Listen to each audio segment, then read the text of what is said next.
محمد زبیر صاحب، وراثت کا فارمولہ کیا ہے؟ اگر ایک آدمی شریعت پہ عمل کرتے ہوئے چاہتا ہے کہ اس کے بچوں تک وراثت پہنچ جائے، کیا معیار ہونا چاہیے اور کیا میزان ہونا چاہیے؟ بسم اللہ الرحمن الرحیم، نحمدہ و نصلی علی رسول الکریم، اما بعد۔ سب سے پہلی بات تو یہ ہے جیسا کہ آپ نے یہ سوال بھی پوچھا تھا شیخ سے کہ وراثت کیا ہے، جی تو اس کا مختصر جواب جو میں عرض کرنا چاہتا ہوں وہ یہ کہ کسی بھی فرد، کسی بھی شخص کی ذاتی ملکیت کا اس شخص کی موت کے بعد ورثاء میں منتقل ہونا، اس کو وراثت کہتے ہیں۔ صحیح۔ اب یہاں دونوں باتیں آ گئی ہیں، ایک یہ کہ میں نے ایک لفظ قید کے طور پر استعمال کیا، ذاتی ملکیت۔ چنانچہ اگر کسی اور کا مال گھر کے اندر ہوگا، فرض کریں کہ باپ کا یا شوہر کا انتقال ہوا، تو اب بیوی کا اگر زیور ہے تو وہ باپ کی وراثت میں نہیں جائے گا۔ ذاتی ملکیت سے مراد اس کا اپنی آنرشپ والا پیسہ، مال، ترکہ، جائیداد۔ دوسرے نمبر پر میں نے ایک لفظ استعمال کیا موت کے بعد۔ جیسے ہی ہم یہ لفظ کہہ دیتے ہیں وراثت کا تعلق موت کے بعد سے ہے، انسان کے مرنے کے بعد سے، تو جو علامہ صاحب نے بات کی وہ ساری کی ساری بات اس کے اندر خود بخود شامل ہو جاتی ہے کہ اب اگر کوئی کہے جہیز میں میں نے بیٹی کو دیا تھا، اس سے اب وراثت میں اب یہ بیٹی محروم ہو جائے، ایسا کچھ نہیں ہوگا۔ میں نے کاروبار اسٹیبلش کر کے دیا تھا، ایسا بالکل نہیں ہوگا۔ میں نے تعلیم پر خرچ کیا تھا، نہیں ہوگا۔ میں نے علاج پر خرچ کیا تھا، نہیں ہوگا۔ میں نے اس کو اپنی ذاتی زندگی میں گھر بنا کر کے دے دیا تھا، نہیں ہوگا۔ میں نے اس کو باقاعدہ مکانات، پلاٹ، جائیداد، زندگی کے اندر اس کو دکانیں، اس کو شاپنگ سینٹر، مال، سب کچھ میں نے بنا کر کے دے دیا، تب بھی وراثت سے یہ کبھی بھی محروم نہیں ہوگا۔ ایک بات۔ دوسری گزارش، وراثت جبری حق ہوتا ہے، اضطراری حق ہوتا ہے، غیر اختیاری حق ہوتا ہے۔ انسان کا اس میں کوئی عمل دخل نہیں، یہ اللہ کی طرف سے بندے کے لیے مقررہ، خود قرآن میں فکس اور متعین حق ہے۔ لہٰذا اگر وہ مورث، مرنے والا، مثلا باپ ہے، ماں ہے، کوئی بھی ہے، وہ پکار کر بھی یہ کہے کہ میرے فلاں بیٹے کو وراثت میں سے حصہ نہ دیا جائے، تب بھی اس کے اس قول کا کوئی اعتبار نہیں ہے۔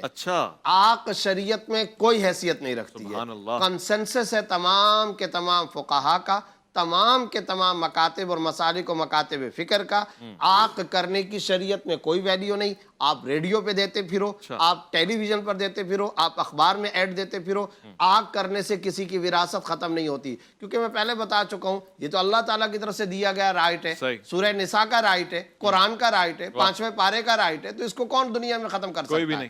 اچھا، تیسری اہم بات یہ ہے، آپ نے پوچھا فارمولہ، تو دیکھیں فارمولے کے بارے میں کچھ فارمولے ہوتے ہیں جو ہر وقت متعین اور فکس ہوتے ہیں، اس میں کوئی فلیکسیبلٹی نہیں ہوتی ہے۔ کچھ ہوتے ہیں جس میں ہم کو وراثت کے اندر جو پیچھے ورثاء ہیں ان کی تعداد اور ان کی شخصیات اور ان کی صنف کو دیکھ کر کے جو دیے گئے فارمولے اس کے مطابق عمل کرنا پڑتا ہے۔ اس لیے وراثت کا شرعی اصول یہ ہوتا ہے، جب بھی دارالافتاء میں کوئی آدمی آ کر کے کہتا ہے جی میرے بیٹے کو کیا ملے گا، یا کوئی کہتا ہے اچھا میری والدہ کو کیا ملے گا، تو ہم اس کے جواب میں کہتے ہیں نہ ایسا نہیں ہوگا، نہ ایسا کوئی مفتی بتا سکتا ہے۔ کسی کا انتقال ہوا، متعین طور پہ بتاؤ کہ اس کے ورثاء میں کون کون ہیں اور اس وقت کون کون ہوں گے، صحیح ہے۔ اب مثال کے طور پر کچھ تو متعین فارمولے کیا ہیں، سورہ نساء آیت نمبر 11، لِلذَّكَرِ مِثْلُ حَظِّ الْأُنثَيَيْنِ، نر کو، مذکر کو، لڑکے کو لڑکی کے مقابلے میں دگنا حصہ ملے گا، لڑکی کو اکہرا حصہ ملے گا۔ مثال کے طور پر اگر لڑکے کو 50,000 روپے مل رہا ہے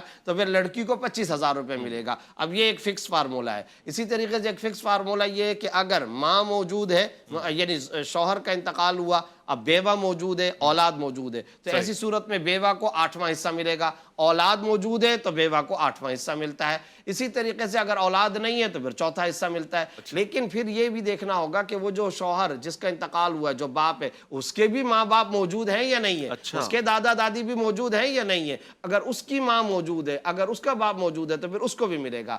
فارمولہ یہ ہے، کچھ تو متعین اور کچھ یہ کہ ان وارثوں کو دیکھ کر۔ لیکن میں ویسا آپ کے پروگرام میں ایک جملہ ابھی ضرور کہنا چاہتا ہوں، سب سے بڑی اور اہم ترین جو بات ہے، جو آج آپ کے پروگرام کا بنیادی کلیدی میسج ہونا چاہیے، وہ یہ کہ خدا را وراثت تقسیم کریں، خدا را لوگوں کو وراثتوں سے محروم نہ کرو۔ آج پورا معاشرہ اس لپیٹ کے اندر ہے. ہمارے ہاں عذاب کیا ہو گیا بھائی ویس ربانی صاحب؟ عذاب یہ ہو گیا ہم نے حرام کے بارے میں سمجھ رکھا ہے. مال حرام کون سا ہوتا ہے؟ جو زنا کی آمدنی ہو.